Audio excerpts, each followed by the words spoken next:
नमस्कार दोस्तों। आज हम बात करेंगे महर्षि पतंजलि द्वारा लिखित योग सूत्र पुस्तक की तीसरा सूत्र आसन की।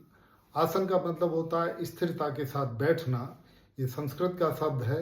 महर्षि पतंजलि ने लिखा है स्थिरम सुखम आसनम, यानी स्थिरता के साथ बैठना और सुखपूर्वक बैठना ये आसन होता है।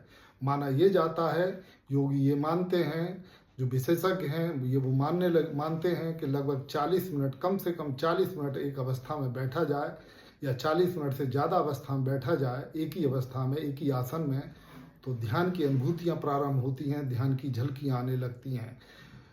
आसन कई तरीके के होते हैं। शरीर को स्वस्थ और मजबूत बनाना है तो वो अलग तरह के आसन हैं, जैसे ताड़ासन है या फिर भुजंग आसन है।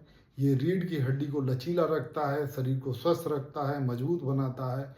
इसी तरीके से ध्यान के लिए जो आसन है वो बहुत महत्वपूर्ण है। सुखासन है या पद्मासन है, और जो आसनों में श्रेष्ठ है, जिसको मैं समझता हूँ, मेरा भी अनुभव यही है, उसका नाम है शवासन। एडवांस स्थिति में लोग कहते हैं शवासन को कि ये एक तरीके की योग निद्रा है।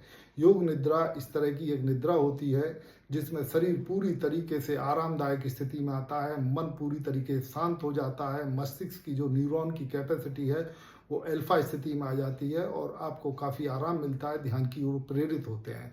तो कम से कम 40 मिनट तक एक आसन में बैठना सीखिए, शरीर को स्वस्थ रखिए और ध्यान की ओर प्रेरित होइए, ध्यान की ओर बढ़िए। धन्यवाद।